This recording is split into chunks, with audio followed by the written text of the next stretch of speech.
Ngayong araw, isang napakalaking balita ang yayanig.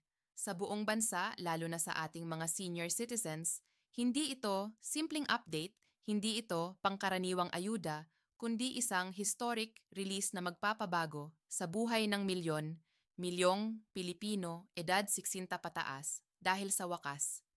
Ipinamimigay na ang 12,000 universal pension. Kasama pa ang SS, GC's one-time payment na matagal nang hinihintay ng lahat. Matapos ang taong paghihintay, reklamo at pangakong napako. Ngayon pera, na mismo ang dumadating sa mga kamay ng ating mga lolot. Lola, ito ang araw ng hustisya para sa lahat ng seniors na ilang dekada nang nagtrabaho, nagtiis at naglingkod sa bansa. Wala ng baka, wala ng hintay-hintay. Ang pera ay inilalabas na at bawat senior na may id ay makatatanggap ng 12,000 cash assistance, direkta, mula sa programa ng gobyerno.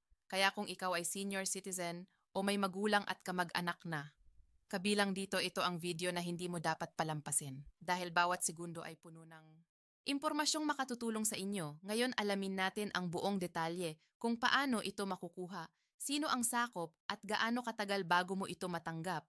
Dahil mga kababayan, hindi na ito balitang parating.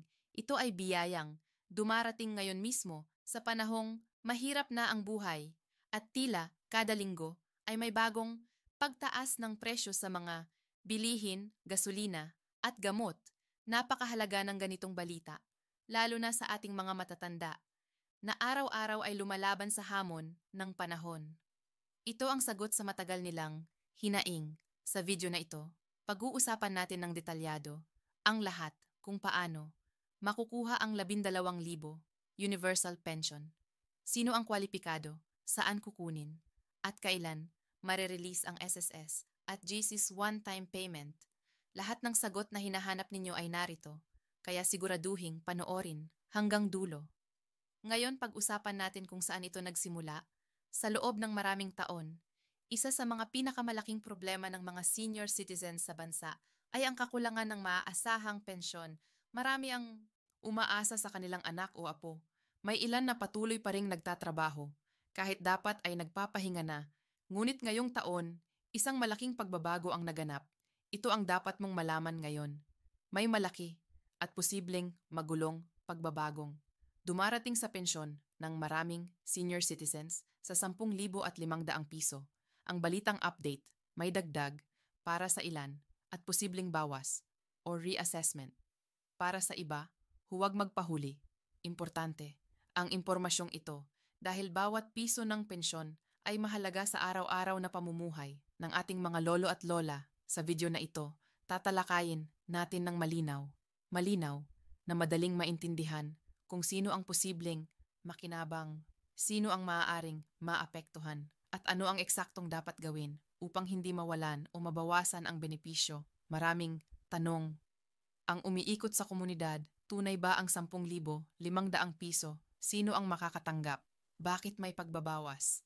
Para sa ilang tao, ang unang bagay na dapat tandaan ay ang layunin ng anumang pagbabago sa social pension ay upang tiyakin na ang tulong ng gobyerno ay napupunta sa mga pinakakailangan.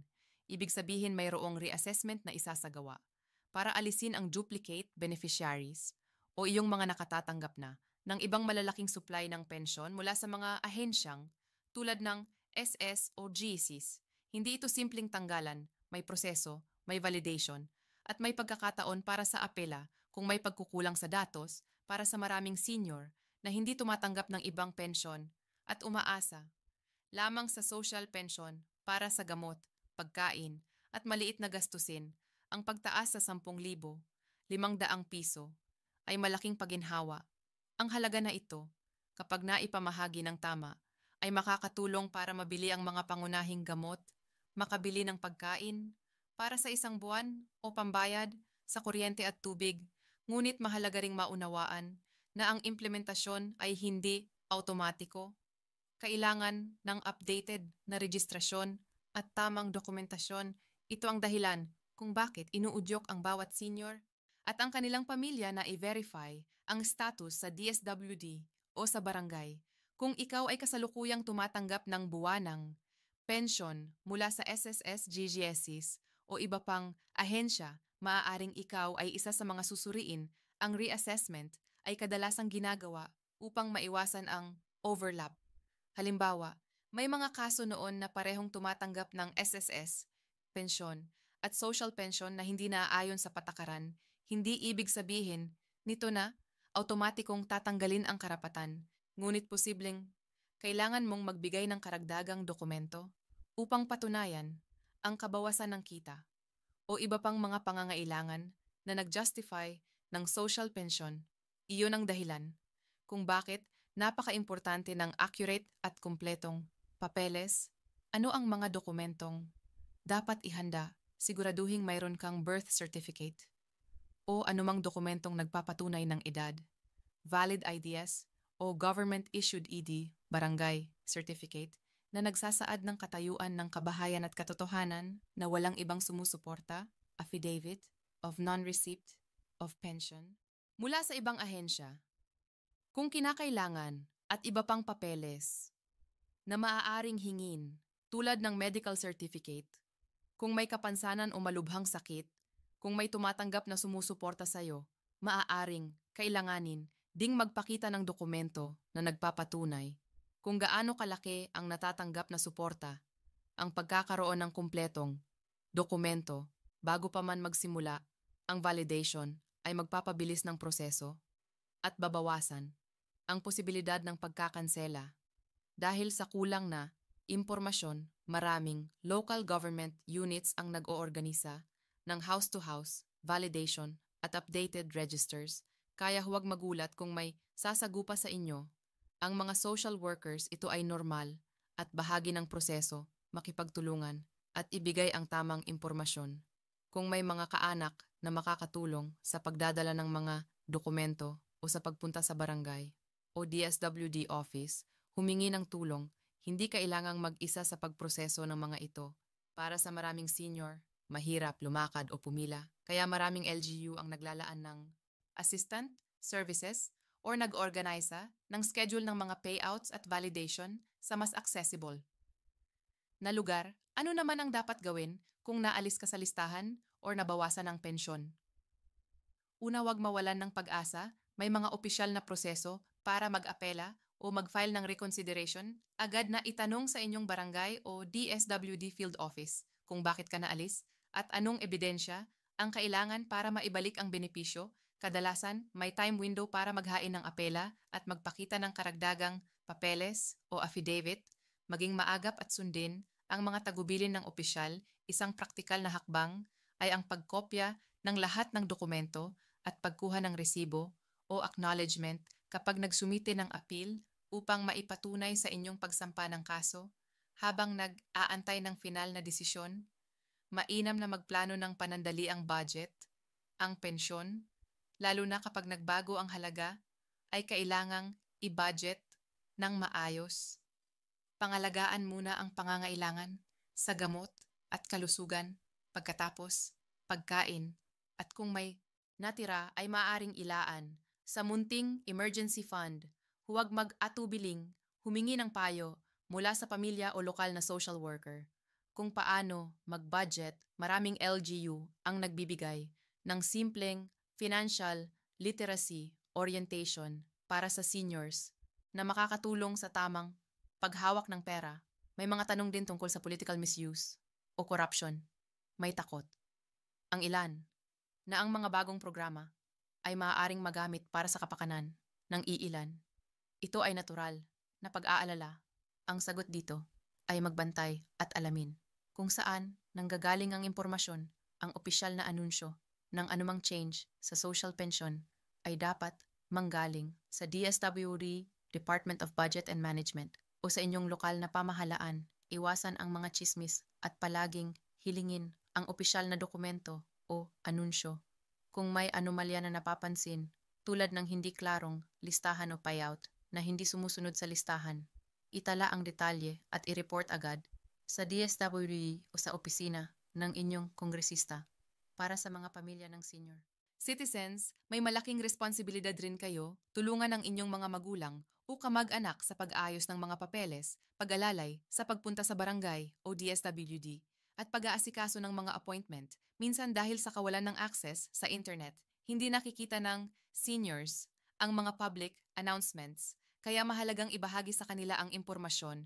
Huwag kalimutan na isama ang seniors sa pagdedesisyon sa paggamit ng kanilang pensyon. Ang kanilang dignidad at karapatan na magpasya ay dapat respetuhin.